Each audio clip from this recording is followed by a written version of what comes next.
Thanks for downloading a 3CR podcast. 3CR is an independent community radio station based in Melbourne, Australia. We need your financial support to keep going. Go to www.3cr.org.au for more information and to donate online. Now stay tuned for your 3CR podcast.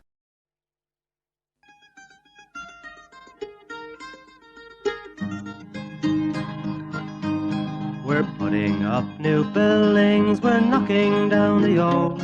We're working in the summer heat and in the winter cold.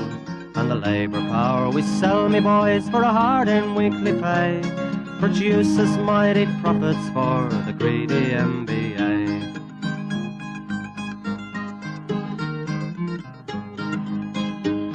And whether we were born here or born in Italy, in Greece, in Spain or Ireland, in England or Fiji, we all of us are workers, united we must stand, until the wealthy bludgers have been driven from our land.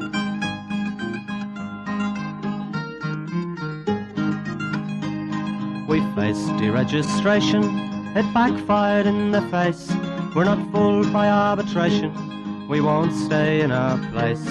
We hit the bosses hard and fast to win and keep our gains, and break a couple of concrete pours to back our log of claims. So keep your powder dry and hold your head up high. It's class to class and face to face, our limit is the sky. We've got a fighting history and we never will be cowed. Our builders' labour is a name to make a man feel proud.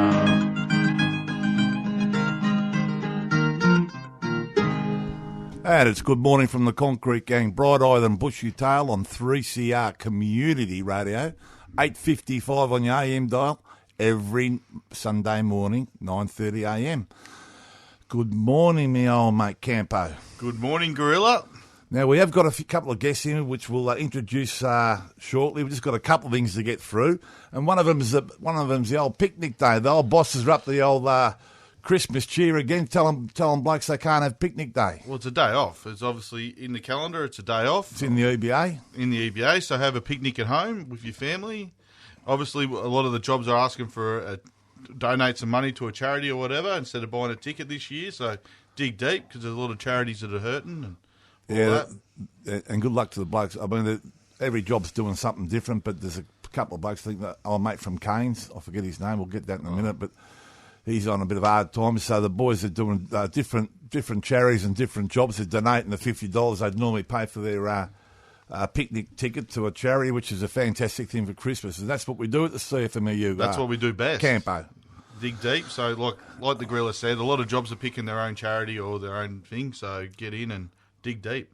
And we have to apologise for last week because the Concrete Gang came on, I think, a quarter of an hour early, and a lot of our listeners only missed half the show. So, no, so we're not blaming you, Annie. It's all right. Settle down. We were this morning. Yeah. Usually nothing to do with that. It's our fault, but I think they can't blame us for that, can they, Campo? Well, they didn't miss so much. The first part was pretty rough anyway, so.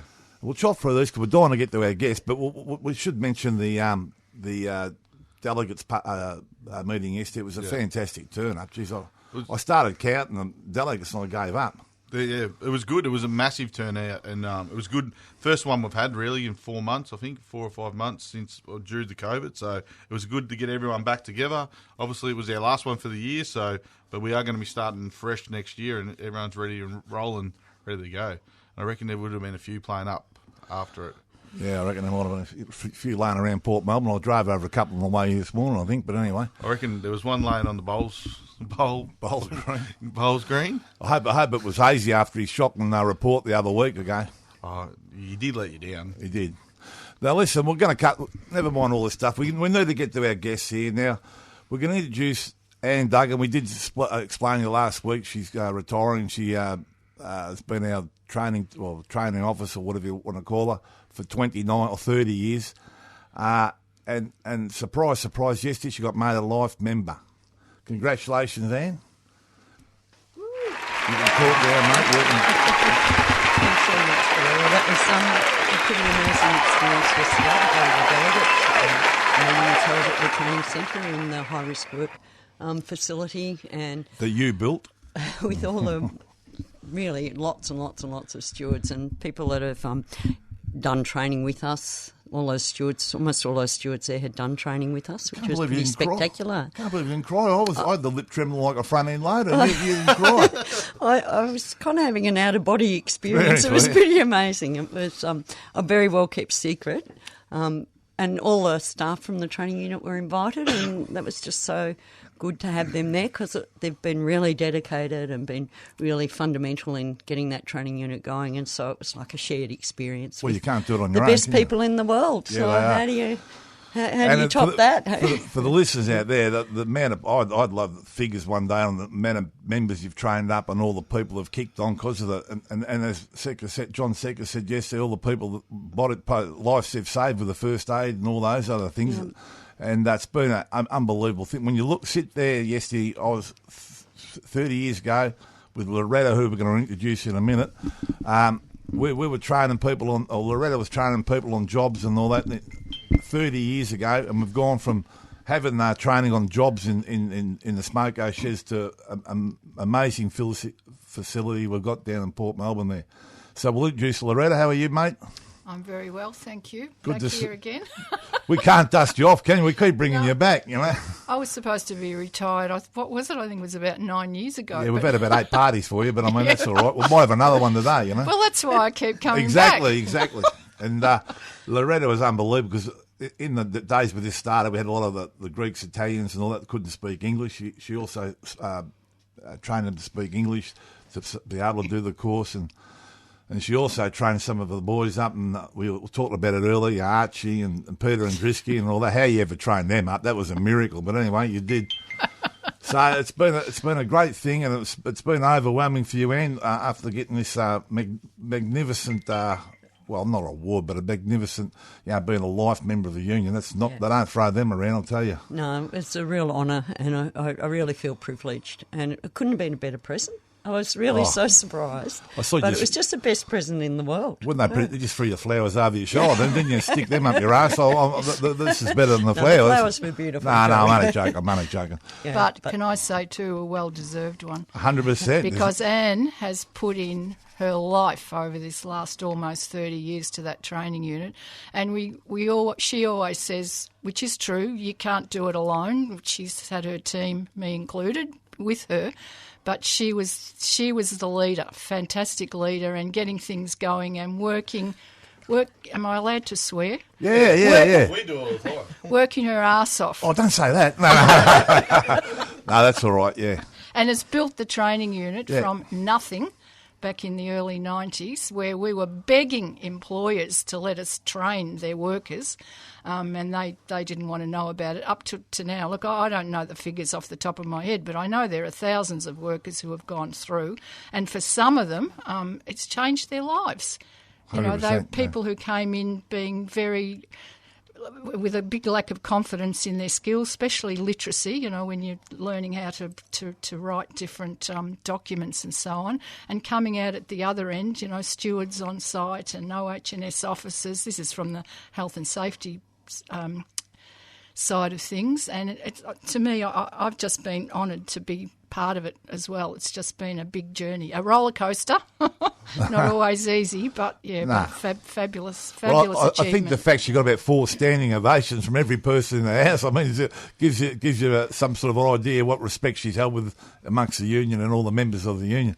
And you want to just touch on a few things. Why don't we go back to where you started? Because, I mean, well, you look, it's easy now. Everyone looks around and goes, how is this? But it wasn't always like that, was it? It wasn't always like that, but I guess that's why yesterday was so special, that it was with the stewards, because it was the stewards and the organisers that got us going. So it was people like you, Gorilla, and stewards like Kieran Hopkins, Wayne Torpey, Glenn Hodgman, who got us our first steps on building sites. because we didn't know people in the industry to be able to just walk in and do that. So our stewards were absolutely critical in getting us that start, and then our organisers, and then we had leadership that looked after us. Yeah. So we started on site, doing our work on site and doing training on site.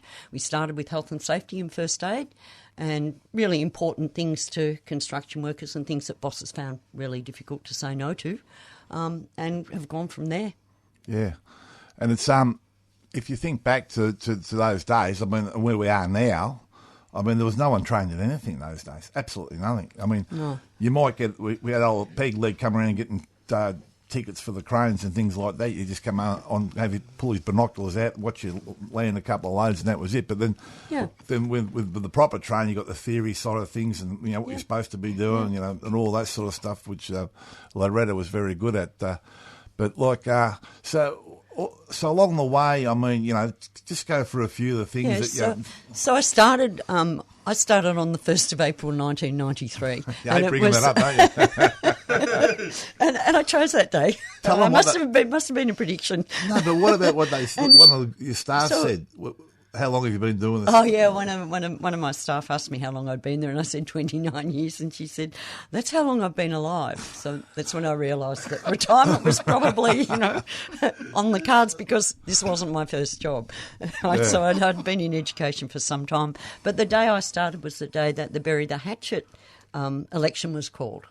So that was the beginnings of the amalgamations with the BLF and the BWRU, and it has been an incredible growth of the CFMEU over that time. Interesting times then. It was really interesting. I mean, you know, I'd been in South Africa before, with the apartheid and the democratic movement and the trying to change apartheid, and I thought, that's where you get, that's where you'll get full-on education going. And within a week, there was sort of blood on the carpet at the CFMEU over the amalgamations and those sort of things. So I kind of had a bit of an idea that this was a place that was going to have the commitment and the strength to be able to pull off some really fine workers' education, and I think that's what we've been able to achieve. And the secretary then was Vince Raffer when I first started. What I bring that up. But that didn't last long. No. Because as I say, at that election was when Martin Kingham I thought it was came in, and Bill Oliver was the assistant secretary, and John Cummins became the president. So really remarkable times of growth and the development of the union, and lots of really good conditions. Some good people there to give you a good start, you know. Fabulous. You couldn't have got a better start, and it's just gone from strength to strength. So, and then we didn't always.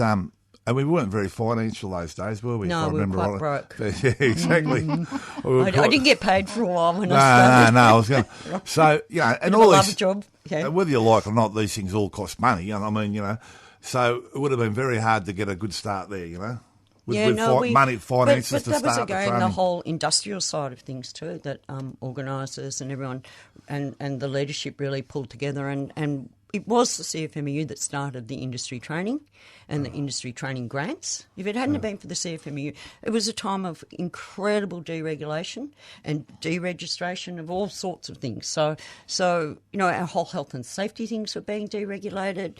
The licensing for high-risk work was being deregulated. It was being palmed out to people that were making money out of that sort of stuff. Yeah. And we just stepped into that space and took it over. As union should. Yep. It was just a really good experience, and I'm really privileged to have been part of that. All right, so what we might do is cut to a track now, and you can introduce it, and we'll go through the bit of the history. It's very interesting. It's the Chimes of Freedom flashing, and it was written by Bob Dylan, obviously, but I've got the Birds version of it, and I guess why I chose it was it's a slightly. Well, I was a kid when this was. Don't forget, we'll cop all the shit if it's no good. Well, it's not on me. That's all right. I guess for me, what it's about is it's about real protest, like fair income protest about things that really matter, that really change people's lives. And because it was just a tiny bit of a generation behind mine, it made it. The things that happened at that time changed my life. Okay. So women got opportunities as a result of the protests at that time.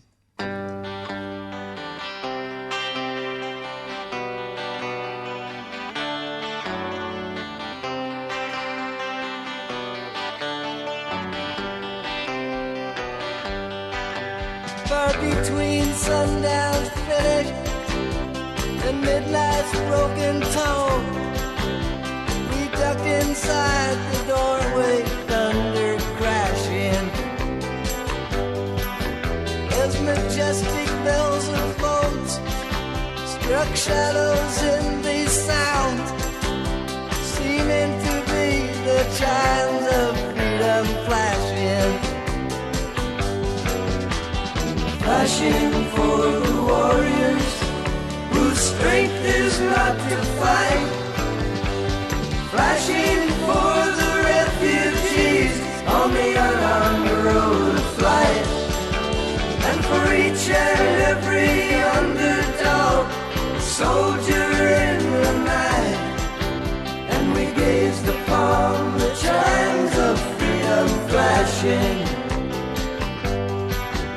Even though a cloud's white curtain in a far-off corner flashed, and the hypnotic splattered mist was slowly lifting, electric lights still struck like arrows, fired but for the ones condemned to drift or else be kept from drifting. Tolling for the searching ones on their speechless seeking trail, for the lonesome-hearted lovers with too personal a tale, and for each unharmful gentle soul misplaced inside a jail. And we gazed upon the chimes of freedom flashing.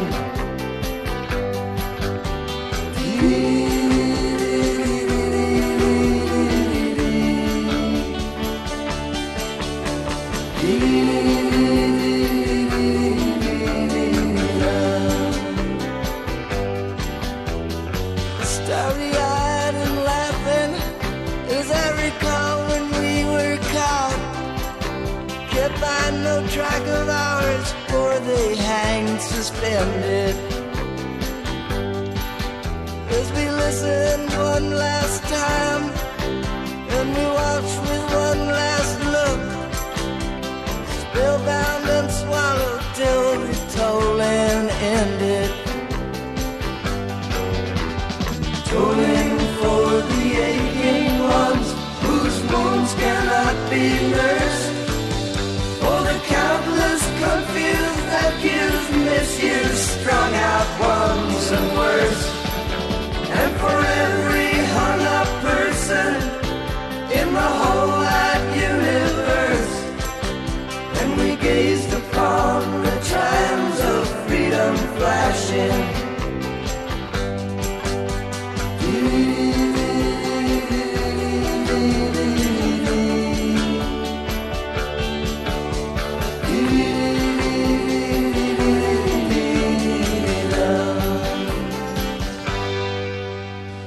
And there it was, the Birds. Not bad, Annie. Not a bad choice. Very good. Now, while we had that going, we've probably brought up more stories than we did in the first half. So we'll keep going with Loretta and Anne. Loretta, we had some good times. You know? We always sort of talk about the serious stuff, but we were out at Ford, and you turned into a picket line, as they do, and you were out in the picket line drinking a can with the boys and all that, you know, supporting the boys. That's what the training unit do. They don't just stop when the training stops. They're still there to support the members. We had a bit of fun out there, didn't we? We certainly did, and I think it was you who taught me how to drink beer.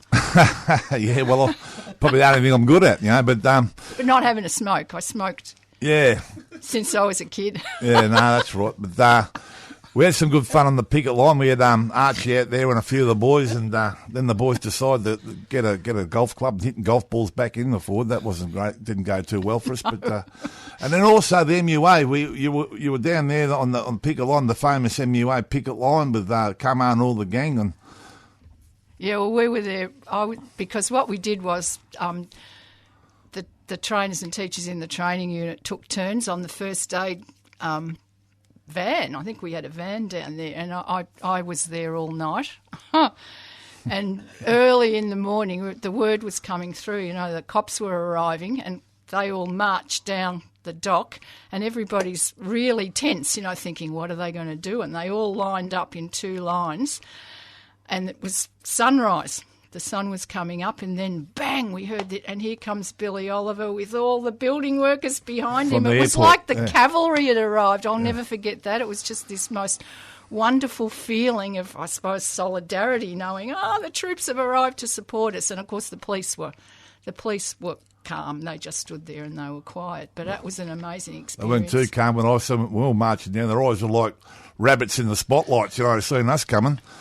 But I had a bit of a bad experience that day because everyone had to go to the other side. They were tackling someone on the gate. They all moved over. They said, who's got a first aid ticket? And I looked around and no one's put their hand up. And I sort of put my hand up like I didn't mean it. And they said, you have to stay and do the first aid. 2 seconds later, bloke has a heart attack. I said, you're joking. Grab the first aid up. Mate, I shit myself. But luckily this nurse saw the panic running in me and she said, I'm a nurse. I said, thank God for that, and saved the bloke's life. But anyway. Now Steve, I trained a lot of workers, as you know, but I chased you for years, mate, and you wouldn't come and do a ticket. Well, I did. Geez, you put me on the spot there. I did 3 days of my first aid course. I didn't want to do the last one because I didn't want to get the ticket. But as I say, mate, someone's got to chase all the people to get in there. So, you can't be in 2 places at once. But, this is true. And going back to what Anne said as well, it was the likes of you as stewards in those days who really supported us on the jobs. And because it was pretty scary. It was pretty scary for me. I was a lot younger then, going onto building sites with all these big burly building workers and, thinking, I'm going to stand up in front of them and teach them and I don't know anything about the building industry, Well, I'll tell you what, you were a natural. Well, support of people like you was just fantastic, so thank you. And Annie, and from there it's just grown in we're talking before from 1 or 2 teachers to probably 20 now or something. And that's right, we've got almost 30 staff. And you do want to... Do you want to discuss a little bit of the course? What courses? Look, we've done some really interesting things over the years. So apart from all the on-site training and OC health and safety, which is really important, and the kids you train, I think love we've that. had more than 6,000 of our health and safety people do that basic health and safety course. That's not induction, that's the HSR course. We've had more than 120,000 workers come through the doors, and most of them have done, multiple courses. Yep. So, lots and lots and lots of workers have been to our training unit. And the pre-training with the kids? Well, we go out within 70 schools. Jeez. We do induction in 70 schools. We've got a pre-app program that's just fantastic, and it's designed specifically for commercial construction, and they do half a year with us, and when they finish that, then Liam, our apprentice officer, who is just a spectacular apprentice officer, goes out and finds some jobs. Yeah, does a great job. And so they work in commercial construction, and they're with us then as apprentices for the next three to 4 years. So, it's really exciting, and the same with the crane traineeship that we've been doing. That's another really interesting. Yeah, and the licensing of trades. Well, is coming up. When we started, we thought that the labouring classifications really didn't have much going, outside, and there was that whole deregulation, so there wasn't a whole lot of training going there, and so we focused on that, and that's why we've got the High Risk Work Centre and have built that. In the meantime, with all the deregulation and the whole changes to the industry, where the big employers don't employ apprentices anymore, and that whole decimation of trades, and then our trades got neglected in terms of that. Remember, we had to take that clause out of the EBA. We had a ratio of how many workers had to how many apprentices. Yeah. We had to take that out. Code compliant or something like that. Code compliant or illegal or some bullshit. Yeah. Look, we've been banging on about this for about 20 years, but about pre-COVID, the union was actually able to get an enabling legislation through the state government that would licence workers in the trades. And so every worker who is going to become a carpenter, a painter, a plasterer, or whatever, will be licensed, and then the subcontractors and people that employ them would have to register their companies and employ licensed workers. Sure. Now, COVID, so that was the enabling legislation. The detail of it comes out in regulations. COVID comes along and it got parked. the Act was passed, or the amendment to the Act was passed, but the regulations still need to be done. So they'll take that up in next year. There'll be a regulatory impact statement, and that will really flesh out the detail. And that will change the game for everyone. Absolutely. You know, it makes trades apprentices worth doing apprenticeships now. You see at the moment, like I know the plasterers are struggling getting people because a lot of the boys that do that work from overseas, and they've all gone back and they can't get in the country at the moment because of COVID. So everyone's struggling for numbers, and we need to train our own. Like I know the pre-apprenticeship, all that, it's pretty good. I know you got the young Goannas Gecko through, and if you can get him through the pre-apprenticeship, you can get anyone. So, that's a bit harsh. If you meet the Gecko, you'll understand. So. Okay, so look, we've got to move on now because we're running out of time. We could talk to you, Annie and Loretta, for about another 3 months, but anyway, we'll get you back. Don't worry about that. Although you mightn't come back because you don't have to. But look, we've got to get on the scallywags and the same old thing, and Suki Lala's camper. We've got a couple here. Yep. We've got general bosses. I don't know why we wrote that down, but who we We're got, not sending their blokes to training. CSR, we heard about that last week. CSR, their blokes are still out on. They're out on at the moment. They've been stood down. They put a half an hour overtime ban on doing overtime to get their EBA up. The company's offering 2%. They want more. They want 4%. So the company's offering 2%. So as soon as they put that overtime ban on, the company locked them out. And they're planning to starve them out and lock them out till after Christmas. So if you're retired or whatever and you're not working at the moment, get down. The picket lines, the boys are down there on the line between 6 and 6 every day. So get down there. Monorels? Moneros. Moneros, is it? Moneros, mate, they've got a couple of scallywag workers working for them at the moment. Very scallywaggish. They'll get caught up with. Yep. And what about Suki Lalas? Come on, we got any Suki Lalas? Come on, girls. We must have someone. There must be some boss that didn't send someone to training. I'm not going to name anyone at the moment, but just a general, those bosses that let workers' tickets expire are pretty low. All right, we'll go. We'll do General Suki Lala, all the bosses. I'll come back when I'm not working for the CFMEU anymore. When you write your book. Oh, geez, that'd be scary, wouldn't it? We've got to give it the also a nomination for Suki Lala. Julie from the IR, the boss of CSR, $2 million. Yeah, she gave herself $1 million bonus last year. All right, so we're just about done for that. We'd like to thank our new life member, Annie Duggan, and it's great to have Loretta back. Fantastic to see you again. Look, it's a great honour, Annie, and you know that, and we know that, and it was great to see the surprise on your face yesterday. That was worth everything. Yeah. So we appreciate everything you've done for the workers in the union, and the lovely Loretta, and look, you won't ever believe what a change you've made in people's lives. So it's a great thing. And we're very proud of you. Okay, thank you very much. So we've got Thanks, Gorilla. Good on you, mate. and we've got to mention that don't forget Picnic Day Monday. Don't let them make you work. It's the day off and all that. And we'll go out the same old way. Dare to struggle, dare to win. If you don't fight, you lose. And it's Good Morning from the Concrete Gang, and we're going out with Mojo Juju.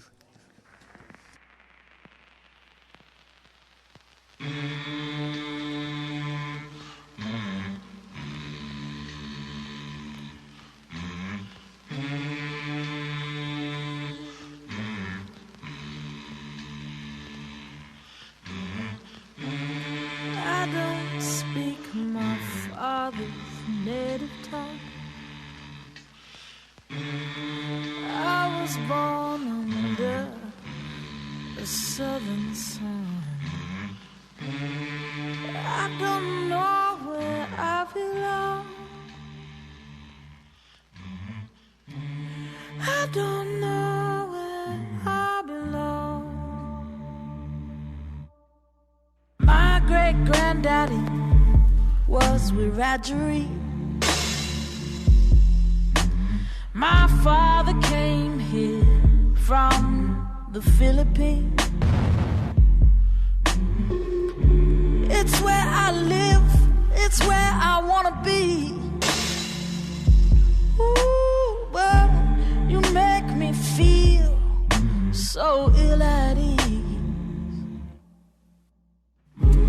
I don't speak my father's native tongue. I was southern sun. I don't know where I belong. I don't know where I belong. It's easy enough for you to say it ain't no thing, but I'm the one, you ain't the one. Been living in this skin. If you wanna call me something, call it to my face. But I will not apologize for taking up this space. Every time you cut me down, I'm gonna come back fierce. The time is through for being nice.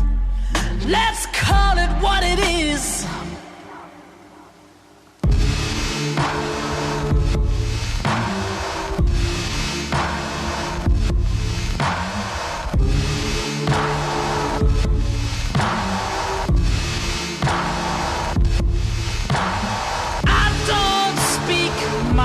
Father's native tongue. I was born under southern sun. I don't know where I belong. I don't know where I belong. I don't speak my father's native tongue. I was born under the southern sun. I don't know where I belong. I don't know where I belong.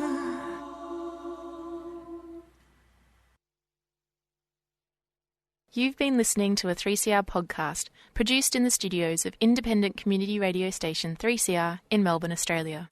For more information, go to allthews.3cr.org.au.